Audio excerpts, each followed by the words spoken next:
Herkese merhaba. Şimdi sizlere Robust RPA ürünüyle geliştirilmiş örnek bir otomasyon süreci göstereceğim. Bu süreçte belirlediğimiz bir uçak bileti fiyat karşılaştırma sitesinden fiyat araştırması yapacağız. Fiyat araştırması yapılacak uçuş bilgilerini içeren dosyalar robotumuza elektronik posta yoluyla iletilecek. Sürecimizde iletilen e-mail üzerindeki Excel dosyasını indirdikten sonra dosyadaki seyahat bilgileri için seçtiğimiz internet sitesinden fiyat araması yapacağız. Daha sonra gelen arama sonuçlarından en iyi eşleşmeyi belirleyip internet sitesinin paylaşma özelliğini kullanarak Excel dosyasında yer alan e-mail adreslerine e-mail gönderimini sağlayacağız. Bundan sonra da en iyi eşleşmeye ait uçak bileti fiyatını eklediğimiz yeni bir sütuna yazdırarak Excel dosyasını kaydedeceğiz.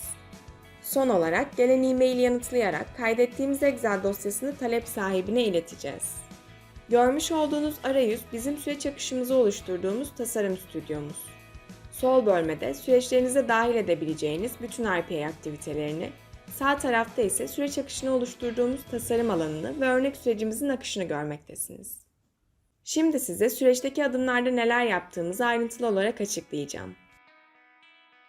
Sürece e-mail hesabımıza erişmek için sol tarafta bulunan bileşenlerden mailin altında bulunan IMAP SMTP aktivitesiyle başladık.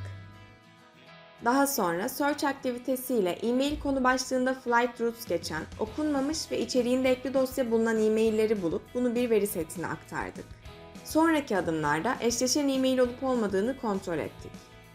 Eğer eşleşen e-mail yoksa sürecimizi sonlandırdık. Eşleşen e-mail varsa her bir e-mail için işlem yapmak istediğimizden bir döngü aktivitesi kullandık. E-mail'in ekindeki dosyaları indirdikten sonra Processing dizinine indirilen ekli dosyaları List Files aktivitesiyle listeledikten sonra e-mail ekinde kaç dosya geldiği bilgisinin bulunmasını sağladık. Eğer mailin ekinde birden fazla dosya geldiyse e-mail'e geçersiz istek şeklinde bir cevap verilmesini sağladık. Eğer tek bir dosya geldiyse bu dosyaların adını ve dizinin değişkenlere atadık ve dosyamızın ismine tarih bilgisi ekleyerek ismini güncelledik. Bu adımlardan sonra Robusta'da oluşturduğumuz farklı süreçleri birbirleri içerisinde çağırabilmemizi sağlayan Call Activity ile başka bir süreci çağırdık. Bu aktivitede çağırmış olduğumuz alt süreç, Excel dosyasının içerisindeki uçuş bilgileri için Booking.com sitesinde arama yapılmasını sağlayacak. Alt süreçten gelen sonuca göre işlediğimiz dosyayı fail veya success dizinine taşıdık. Daha sonraki adımlarda success dizinine taşınan dosyalar için işlemin başarılı, fail dizinine taşınan dosyalar için ise işlemin başarısız olduğu bilgisinin mail olarak gönderilmesini sağladık. Bu şekilde tüm e-mailler için işlemler tekrarlandıktan sonra sürecimizi sonlandırdık. Şimdi de sizlere döngü içerisinde çağırmış olduğumuz alt sürecin detaylarını anlatmak istiyorum. Bu süreçte de Excel dosyalarını açıp bir veri setine aktardıktan sonra içerisinde kaç veri olduğunun bulunmasını sağladık. Eğer veri bulunamadıysa uçuş bilgisi bulunamadı şeklinde bir mesajın atanmasını sağladık. Excel dosyasında uçuş bilgisi bulunduğu durum için ise Booking.com sitesinin açılmasını sağladık ve veri setimize uçak bileti ve not başlıklı iki sütun ekledik. Daha sonra Excel dosyasında yer alan her bir uçuş bilgisi için internet sitesinde sorgulama işlemi yapmak istediğimizden sürece bir döngü aktivitesi içerisinde devam ettik. Bunun için öncelikle Booking.com sitesindeki alanlara girilecek bilgileri Excel dosyasından alıp değişkenlere atadık. Daha sonra ise site üzerindeki arama işlemlerinin gerçekleştiği bir alt süreç daha çağırdık. Bu alt süreçte de Booking.com sitesinde bir uçuş bilgisi için arama yapıp en iyi fiyatın bulunmasını sağladıktan sonra Booking.com internet sitesinin paylaşım özelliğiyle e-mail olarak ilgili kişiye gönderilmesini ve en iyi fiyat bilgisinin alınmasını sağlayacağız.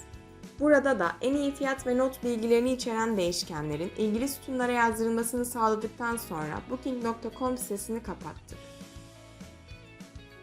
Son olarak uçuş bilgisi alınmıştır mesajını oluşturduk. Şimdi de size bu süreç içerisindeki alt süreci göstermek istiyorum. İlk olarak sürecin kendi başına veya bir süreç içerisinde çağrılabilir şekilde kullanılabilmesi için her iki duruma göre Booking.com sayfasının açılmasını sağladık.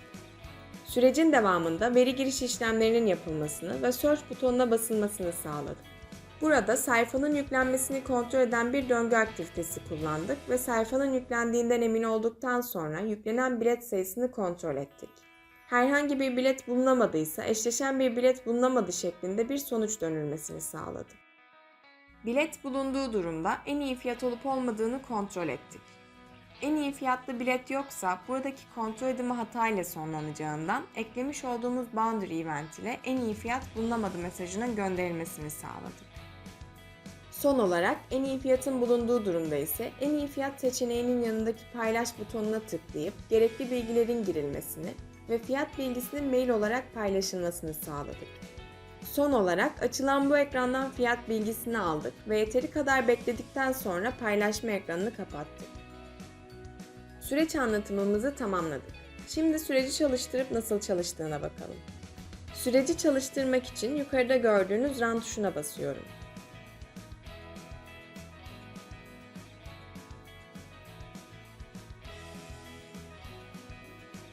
Şu anda sürecimiz anlattığımız işlem adımlarını gerçekleştirmek üzere çalışmaya başladı.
Sürecimiz başarıyla tamamlandı.